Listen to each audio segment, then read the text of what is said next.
Orang miskin itu kalau ngamal itu dramatis. Betul itu. Jadi makanya kenapa Nabi suka orang miskin. Terus saya pernah ditanya, saya ini punya teman yang kaya raya. Dia biasa ngamal 1 miliar, 2 miliar. Dia nggak terima sama fatwa saya, Gus kenapa Anda masih muji orang miskin? Ngamalnya tuh banyak saya sekali ngamal bisa 1 miliar, setengah miliar.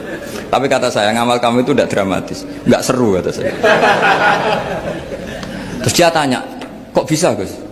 Dia orang kaya, paling ngamal 1 miliar untuk bangun masjid, 1 miliar, setengah miliar bangun pondok, setengah miliar. Tapi kalau orang miskin, misalnya tukang becak, orang miskin kan pasti kawannya orang miskin. Kan nggak mungkin orang miskin utang Abu Rizal Bakri, utang Yusuf Kala, kan nggak mungkin. Kenal saja ndak. Orang miskin kan utangnya sesama orang miskin. Itu pasti itu kan hukum sosial itu. Nah ternyata itu apa? Hari itu anaknya ndak makan, hari itu istrinya mau kelahiran.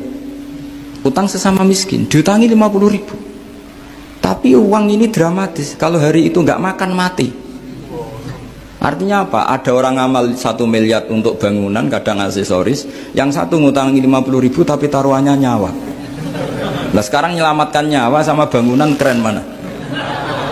Maka berbahagialah orang miskin karena komunitas mereka ini utang piutang urusan apa? Nyawa.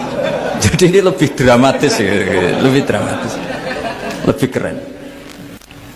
Loh, makanya utang piutang orang miskin itu paling diabadikan Quran karena lebih keren, lebih keren.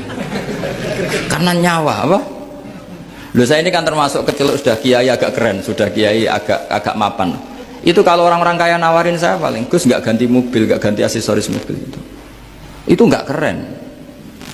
Al-Nadikan tetap ngamal pun nggak keren. Tapi kalau orang miskin, saya sering kan dengar cerita mereka orang itu ngeri. Kayak cerita yang diabadikan Quran itu, wa yu'thiruna ala anfusihim walau kana bihim khassas. Itu Nabi mengumumkan saya punya tamu tapi hari ini saya tidak bisa hormat tamu.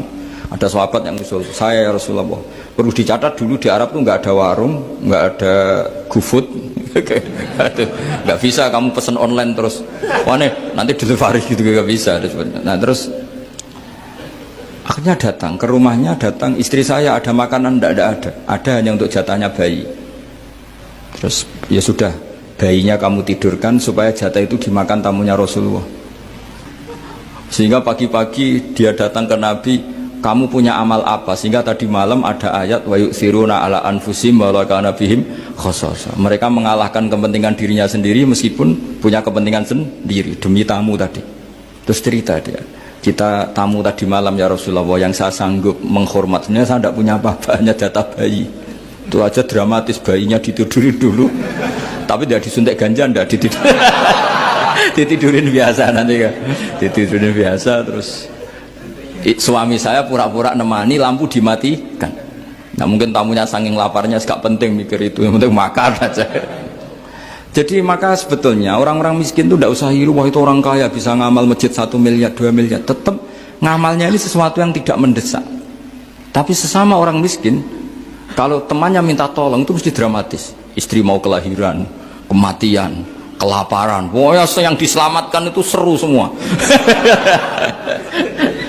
Artinya gini ya, kalau miskin ya nikmati saja, itu ada peluang untuk menyalip pahalanya orang-orang. Tapi yang kaya ya tetap kaya. Kalau semuanya miskin, nanti yang miskin kerja di mana kalau semuanya miskin?